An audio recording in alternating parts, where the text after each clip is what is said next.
মাদক দ্রব্যের অপব্যবহার এবং অবৈধ পাচার বিরোধী আন্তর্জাতিক দিবস উদযাপন উপলক্ষে বৃহস্পতিবার আগরতলা টাউন হলে এক সচেতনতামূলক অনুষ্ঠানের আয়োজন করে সমাজ কল্যাণ ও সমাজ শিক্ষা দপ্তর। এই অনুষ্ঠানে উপস্থিত ছিলেন দপ্তরের মন্ত্রী টিঙ্কু রায়, আগরতলা পুর নিগমের মেয়র তথা বিধায়ক দীপক মজুমদার, রাজ্য মহিলা কমিশনের চেয়ারপারসন ঝর্ণা দেববর্মা, পশ্চিম ত্রিপুরা জেলা পরিষদের সভাধিপতি বিশ্বজিৎ শীল, জেলা শাসক ডক্টর বিশাল কুমার, শিশু অধিকার সুরক্ষা কমিশনের চেয়ারপারসন জয়ন্তী দেববর্মা সহ অন্যান্যরা। অনুষ্ঠানে উপস্থিত অতিথিরা প্রদীপ প্রজ্বলনের মাধ্যমে অনুষ্ঠানের শুভ সূচনা করেন। এই অনুষ্ঠানে বক্তব্য রাখতে গিয়ে সমাজ কল্যাণ ও সমাজ শিক্ষা দপ্তরের মন্ত্রী টিঙ্কু রায় বলেন, নেশামুক্ত রাজ্য গঠনের লক্ষ্যে সরকার একগুচ্ছ পরিকল্পনা হাতে নিয়েছে। বিশ্রামগঞ্জে 21 কোটি টাকায় 200 শয্যা বিশিষ্ট হাসপাতাল হচ্ছে। প্রতিটি জেলায় 50 শয্যা বিশিষ্ট একটি করে নেশামুক্তি হাসপাতাল হবে। তিনি আরও জানান, জিরো টলারেন্স নীতি নিয়ে নেশার বিরুদ্ধে কাজ করে চলেছে সরকার। ত্রিপুরা পুলিশের অ্যান্টি নার্কোটিক্স সেল 2024 সালে 800 কোটি টাকার মাদক দ্রব্য বাজেয়াপ্ত করে। 2025 সালে মাদক দ্রব্য বাজেয়াপ্তের পরিমাণ প্রায় 1600 কোটি টাকা। পুলিশ এনডিপিএস ধারায় গত 3 বছরে 1000টিরও বেশি মামলা গ্রহণ করেছে। 2025 সালে পুলিশ 15 লক্ষের বেশি গাঁজা গাছ ধ্বংস করেছে। তিনি আরও বলেন, নেশার বিরুদ্ধে সরকার কাজ করছে বলেই এই সাফল্য পাওয়া যাচ্ছে। ত্রিপুরার মাদক কারবারিদের কোনো অবস্থাতেই যারা বিজনেস করে মাদকের সঙ্গে যারা সংযুক্ত রয়েছে তাদেরকে কোনো অবস্থাতেই ক্ষমা করা হবে না।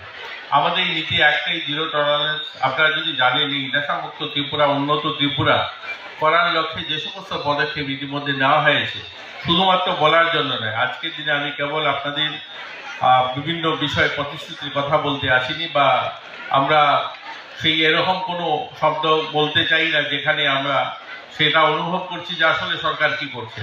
আমি আপনাদেরকে আজকে আমাদের সরকারি যে উদ্যোগগুলো, আজকে যখন আমরা শুনি যে আগরতলা রেলওয়ে স্টেশনে মাদক ধরা পড়ছে বা বিভিন্ন জায়গাতে চোরাইবাড়িতে মাদক ধরা পড়ছে, এতে আমাদের মেনে নিতে হবে যে সরকার কাজ করছে বলেই ধরা পড়ছে।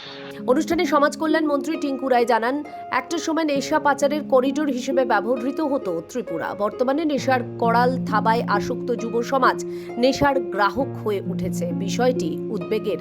তিনি জানান, নেশা মুক্তির সবচেয়ে বড় হাতিয়ার হলো খেলার মাঠ। ছেলেমেয়েরা যত বেশি খেলার মাঠের সঙ্গে যুক্ত থাকবে, তত বেশি নেশা মুক্ত সমাজ গড়ে উঠবে। ছেলেমেয়েদের খেলাধুলার সঙ্গে যুক্ত রাখার জন্য অভিভাবকদের প্রতি আহ্বান জানান মন্ত্রী টিঙ্কু রায়। 2024 সালে রাজ্যে মোট 800 কোটি টাকারও বেশি মাদক জব্দ হয়েছে, এবং সেটাকে যদি আমরা 2025 সালে দেখি, তার থেকে প্রায় ডবল, অর্থাৎ 93% বেড়েছে, অলমোস্ট ডবল হয়েছে।